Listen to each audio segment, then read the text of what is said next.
I'm Gina Lazenby. I've been in and out here, and it's now my time. I see that somebody's put a timer on there. Did you do that? That's brilliant, thank you. I'm now doing the last presentation. I'm going to talk about clutter. Yes, let's get used to working this. Actually, Alex, could you do something with the wire and feed it down my dress as it's hanging and it's disturbing? Just pull it down my, yeah, just tuck it into my dress. I need a dresser here. That's so lovely. Yeah, perfect. Now it's just hanging around. Okay, so why I was asked to talk about clutter, maybe it's because I don't find it easy. I like to have everything labelled and in order, but I still seem to attract clutter. I think it's because one of the things I enjoy doing is starting things. And then it takes finishing energy to complete them and put it all away. Perennial.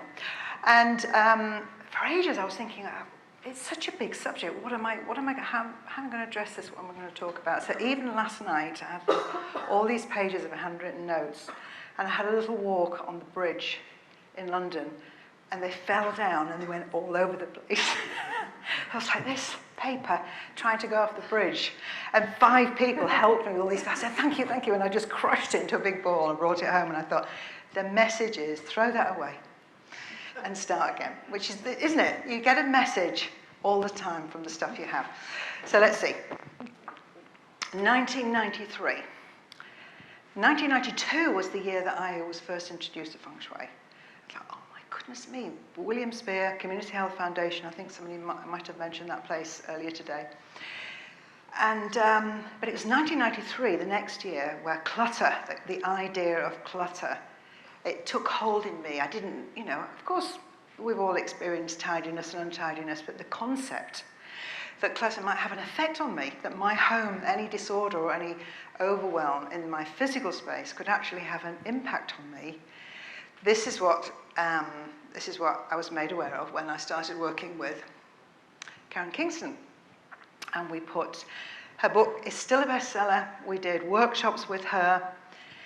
And at the end of, she gave a whole vocabulary and a language to clutter. I mean, she's still talking about it 30 years later.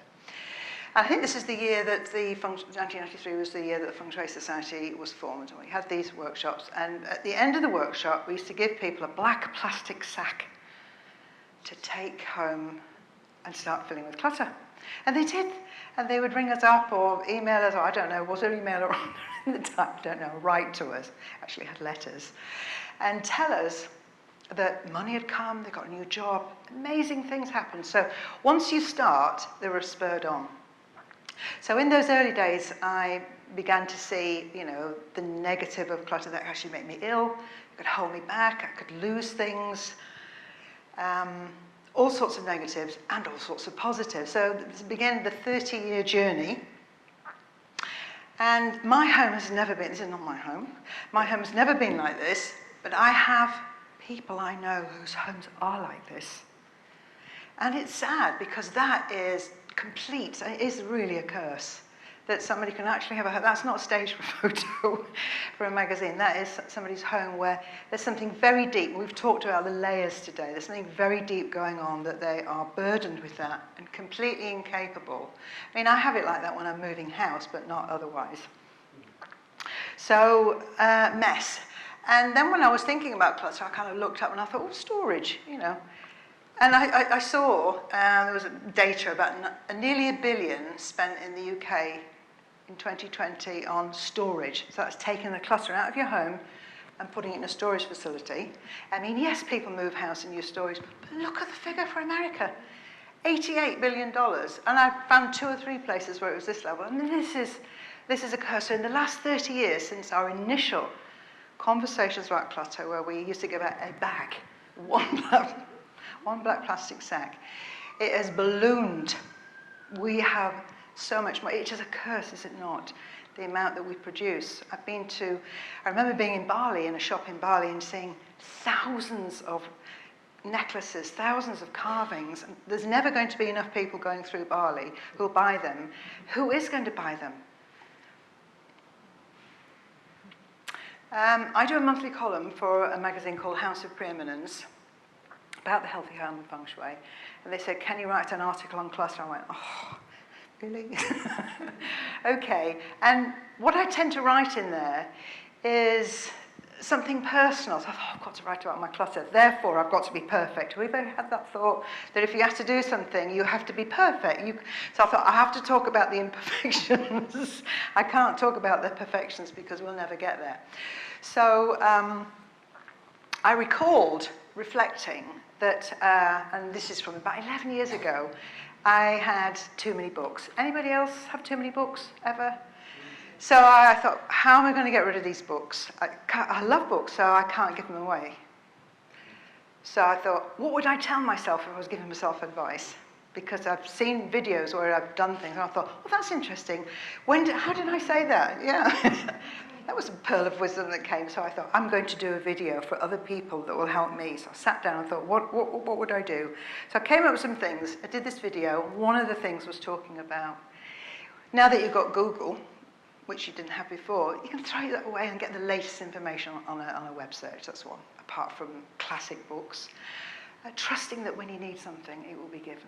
And that's operating all the time. Anyway, this is one of my most watched videos. So at the end of the video, I went and did it. And then I threw away 260 books.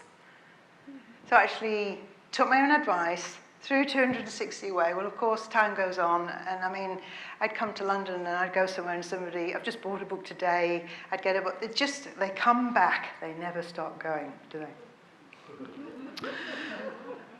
This is another opportunity for clutter clearing. In 2015, I made another fresh start.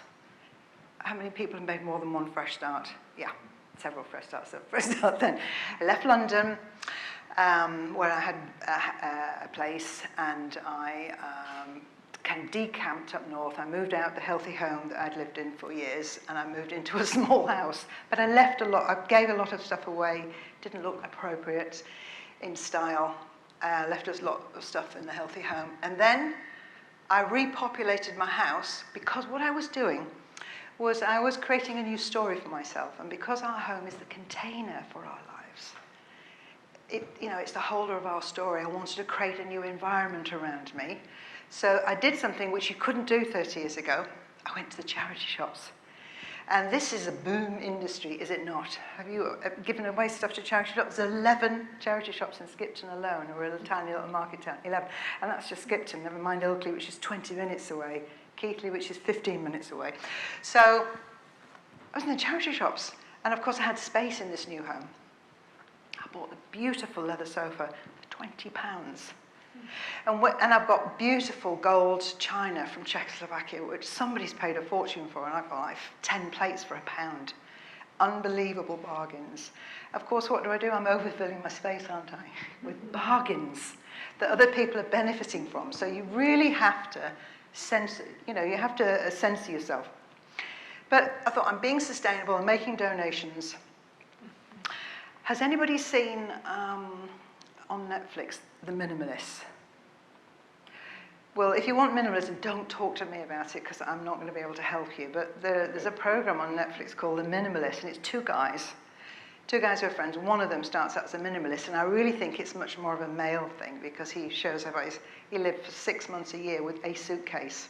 Can't really see many. I can't carry in one case what he carried for his 6 months for a weekend. And of course, he's not building a household, and that's where his life was traveling. But it's an interesting program about minimalism, but not for me. But I want to show you here, this is my parents. This moment was them leaving their flat. They'd lived in for 32 years. They'd lived in Scarborough since the age of, about 10. And my dad's there, 90, a couple of days later, making a fresh start at age 90. That's a brave thing to do. Now, we didn't do any decluttering for them. We packed everything. They did some decluttering beforehand. Mum really doesn't have any clutter at all. My dad has the lions. He has magic tricks in a couple of suitcases. He likes classic cars, and he's got hundreds of models that he's made and bought, loads of things. So we left him to do that. And bless him, we got a store for 4 months, and he was going through it all. We threw loads of papers away. So we did the physical moving and recreating, and I moved them to the town I live in, into Skipton. But during this, a lot of things came through my house, just slightly put me out of balance. And they came through my house because I'm the eldest daughter. And I'm the holder of the family treasures. Things kind of come past me. Does anybody recognise that concept of being either the eldest or the daughter? And so Auntie Winnie's crocheted blanket squares from 1950s, what should we do with it? And I can remember it. Then there's the chicken casserole that I grew up with, that we would cook chickens in. It's now in my cupboard. And then this appeared, Gillian. That's my doll, my pot doll that, of course, I hadn't thought about for 50 years. My brother gave it to me for Christmas. and the first thing I said, and he videoed me, was when he threw it down the stairs when I was 7 and broke the eye, and he laughed his head off, years ago and now. How can I throw Gillian away? It's hard. So this is what we need. Swedish death cleaning. Have you heard of Swedish death cleaning?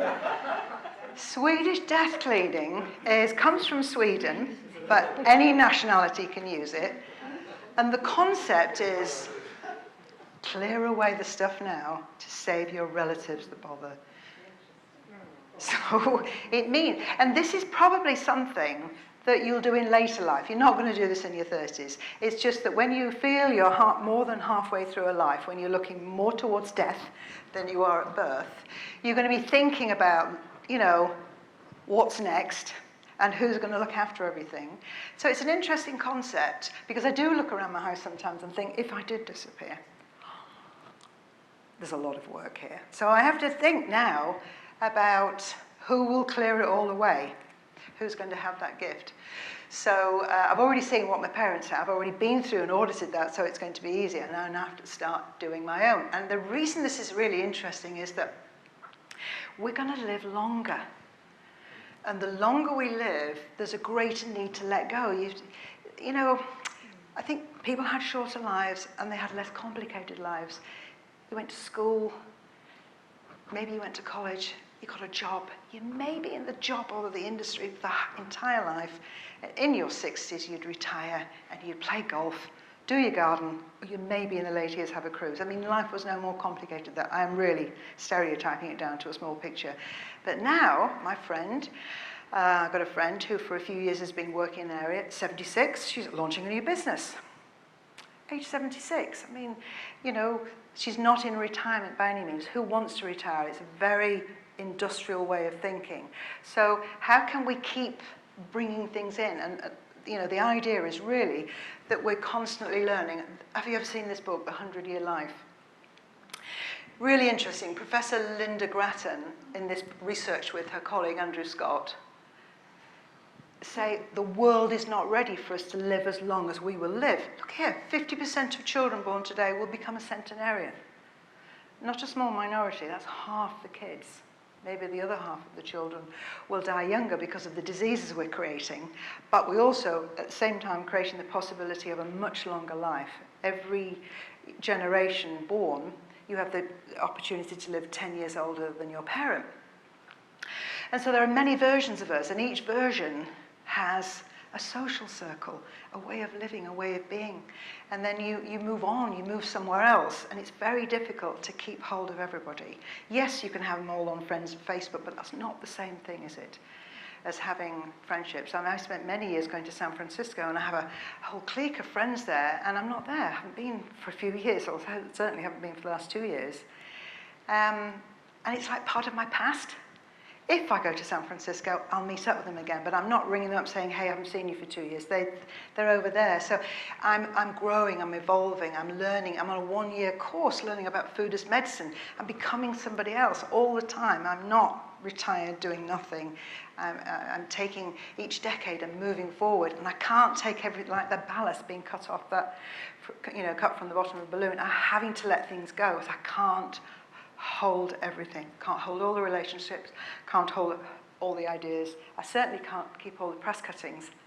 Started keeping press cuttings in 1992 at my first big life change. And at 15 years, I got a friend to help me throw out 15 years of press cuttings, which at the time I thought was marvellous research, but overwhelming. And I've still got more in my loft. So that's another thing. I'll make a note here, Gina, cut down on the press cuttings.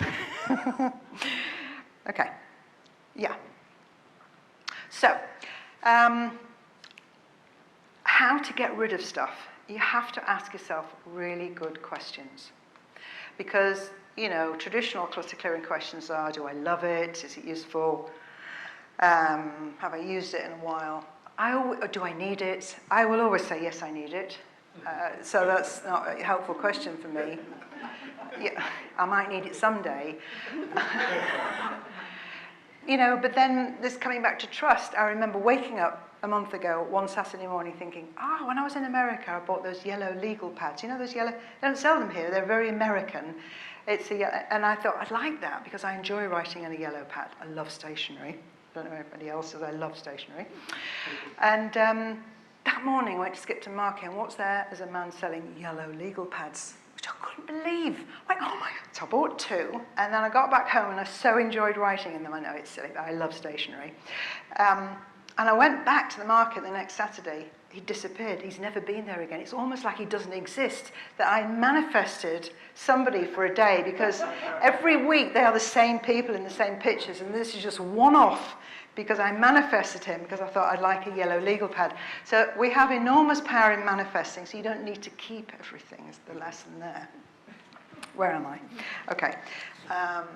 Good questions. And Marie Kondo has great questions. Does it spark joy? Have you ever asked yourself that question? Does it spark joy? I think, Marie. And I did it the other night.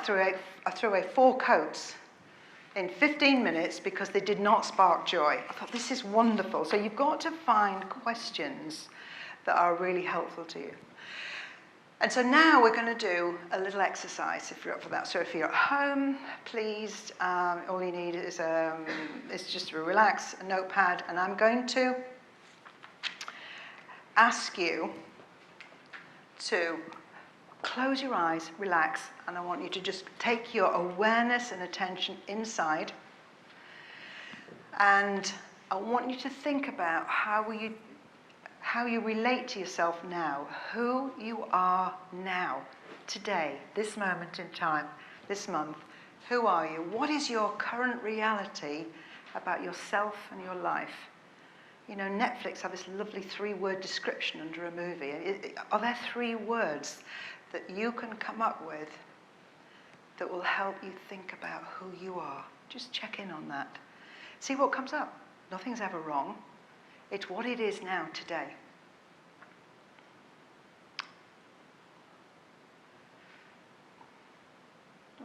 Give me a nod if you've got something.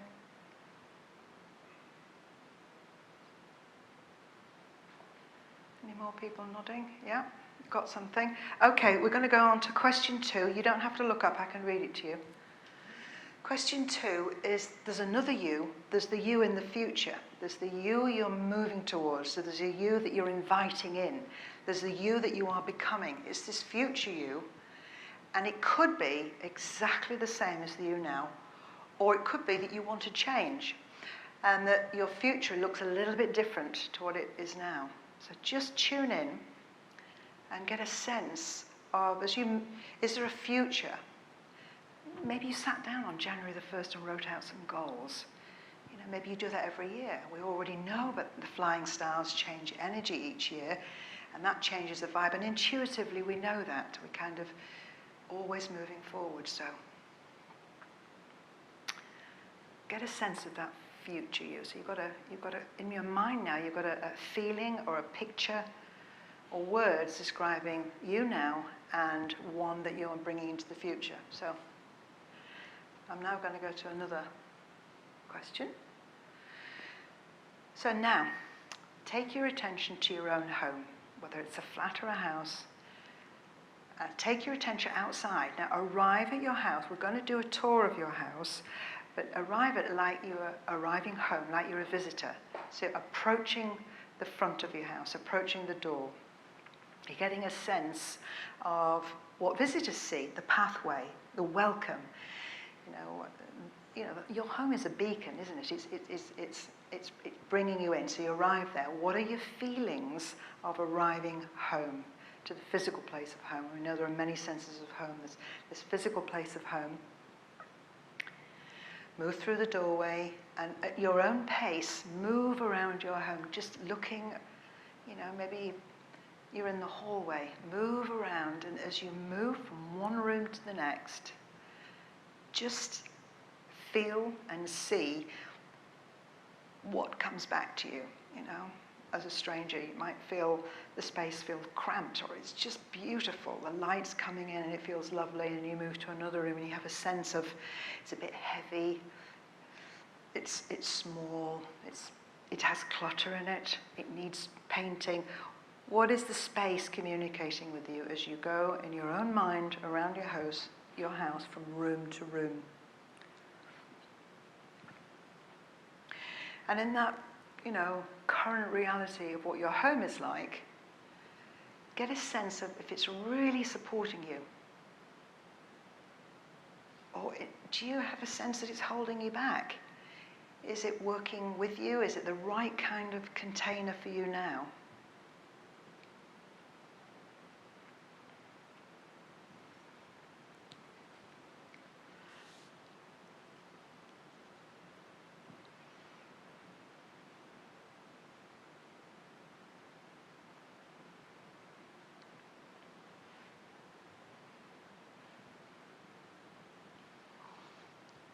If you have a cellar, it might be worth going down there.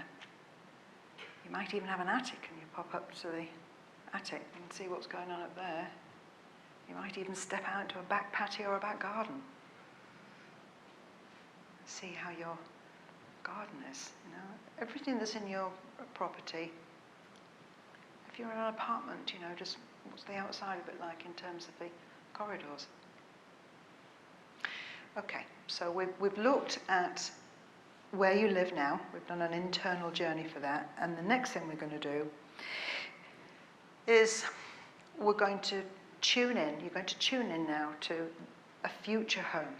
And when I say a future home, I mean you're now thinking about, you're connecting with that future vision of you, the things that you want to bring into your life, the person you want to become, the life you want to have. And this could be, it's not necessarily a big change, but you might feel there's just a few tweaks you need to make in your home to enable it to be the right container for this future version of your life. It could be that you decide that this home is not the right place. The object of the exercise is not about moving house, but it could be for some of you, you've already made that internal decision that you need to move on, and that the house you want that contains this future life looks a certain way. So tune into what this future home would be, can be, will be.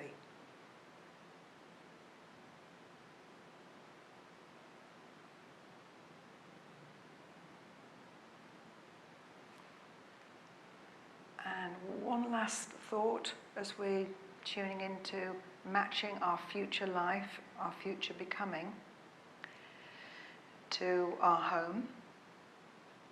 If there's some adjustment to be made, where do you think your starting point is? You have an idea of where you would start, what that first thing would be?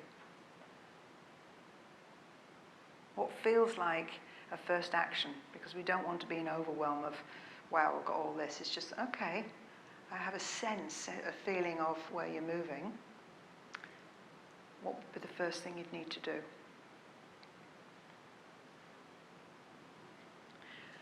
What I'm now going to invite you to do is take a pen and paper, come back, open your eyes, and make any notes. Any insights that came, write them down. And I asked you 4 questions about you now and the future, and your home now and the future.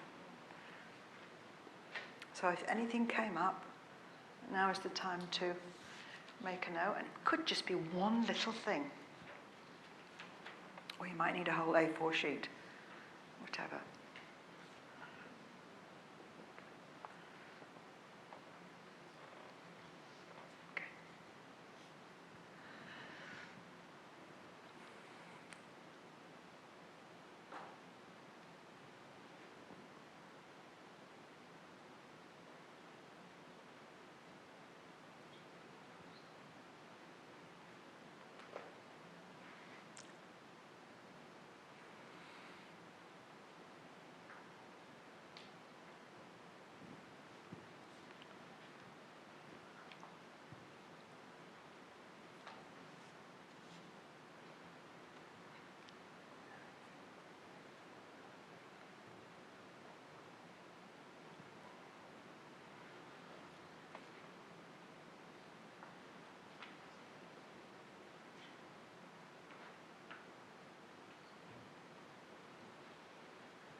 Okay, still writing.